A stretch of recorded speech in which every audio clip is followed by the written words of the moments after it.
Hello, this is a video on hypothesis testing for a population proportion, and we're going to go through the entire thing, full example.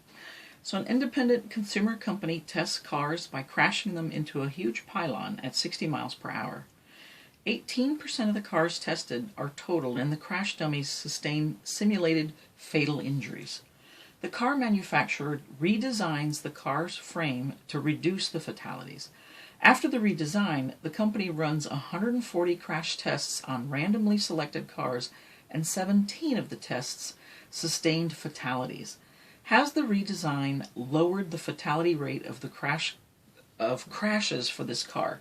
Should the manufacturer produce the car with the newly redesigned frame? Use a hypothesis test using a 5% significance level. All right. So what's the trait? The trait is whether there are basically fatal injuries, right? So this is the trait. That's a yes/no trait. And then the population are basically the crashes, right? The crashes, right? The car crashes is the population. Okay. And what we know is 18% of the crashes, basically, 18% of the cars that are crashed end up having these fatal injuries. So that's P. So the sample size, the number of cars that are tested is 140. And then they find that the sample proportion is 17 out of 140. So 17 out of the 140 end up having fatal injuries after the redesign. So before the redesign, it was 18% of the crashes ended up having fatalities. And now after the redesign, we get this sample. So we're wondering here, has the redesign lowered, and that's our keyword for our alternative, so we know it's going to be less than, has the redesign lowered the fatality rate of crashes for this car? Should the manufacturer then continue and produce this car with a newly redesigned frame? Use the hypothesis test using a 5% significance level. So there's your alpha. Okay. All right, so first we're going to go ahead and start and make our info box. All right. So P is 18%. That was the rate of fatalities before the redesign. Now the sample that we're testing to see, is that still the same rate or has it gone down? Let's see here. Okay. And then sample size is 140. And let's go ahead and find the standard deviation of the samples we should see based on the null being 18. Okay. Alright, so this is what I would get for my info box. So I'm setting up what I'm going to need. And now for my first step, I'm going to write my hypotheses.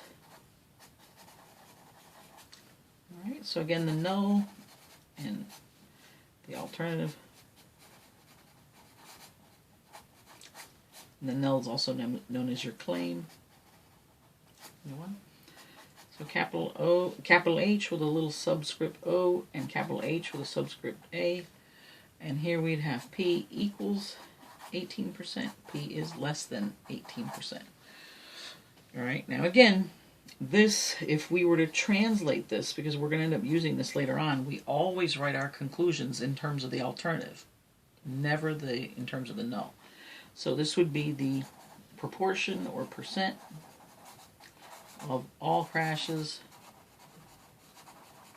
car crashes, understood, that result in fatalities is less than 18% with the newly designed, redesigned car frame. So of course what we're testing is the new design for the car frame. Is that actually lowering the rate of fatality. All right, so now let's take a look at conditions. And we have to check conditions. Why? Because we need to see if then we can say this is how our samples will behave. They will form the model that we expect. Okay, so for 2 conditions, independent, okay, the fatalities in one crash won't affect another.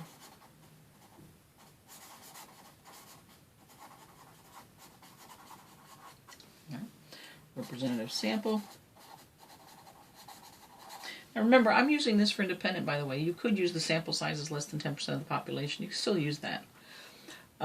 Here we have in a sample size of 140, if 18% are fatal, then you'll have 25 crashes with fatalities,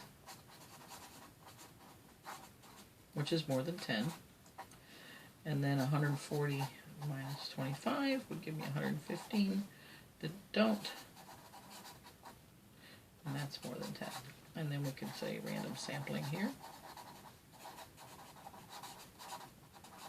All right.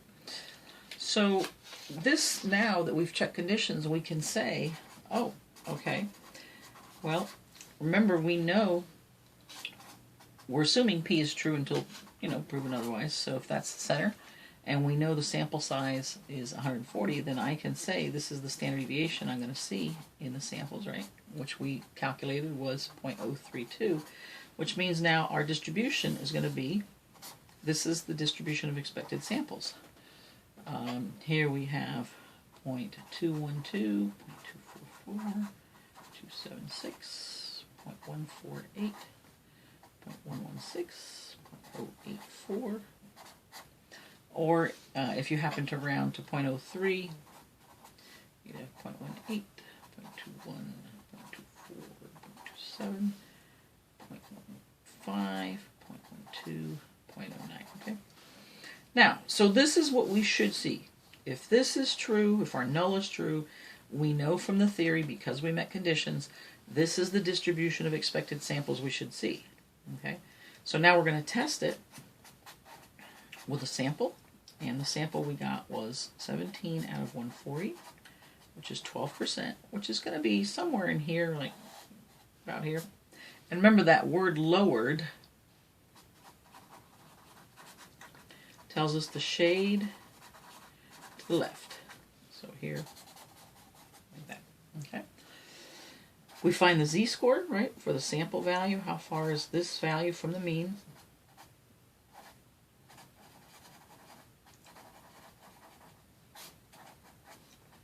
So how far is p hat from p over square root of p, 1 minus p over, and I'm just introducing some of this notation.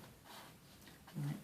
So that's how far is 0.12 from 0.18 over 0.032, and I get negative 1.875 standard deviations. And so now normal CDF from negative 100 to negative 1.875 is 0.03 or 3%, which is our p-value. Okay. All right. So let's go ahead then and write our conclusion.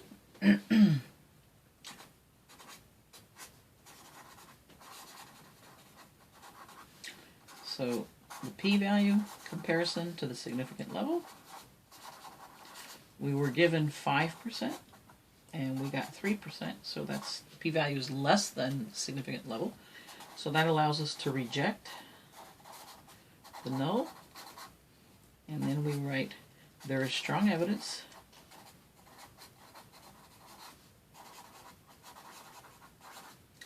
that, you want to say how it's true, but you have to say it in context. So in here we're going to put the sentence that we wrote before. There is strong evidence that, and then let's go back and see what we had written here. we wrote that the percent of all car crashes that result in fatalities is less than 18% with the newly redesigned car frame. Okay? That the percent of all car crashes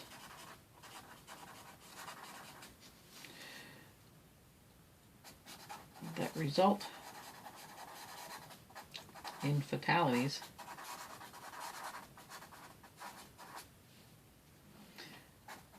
is less than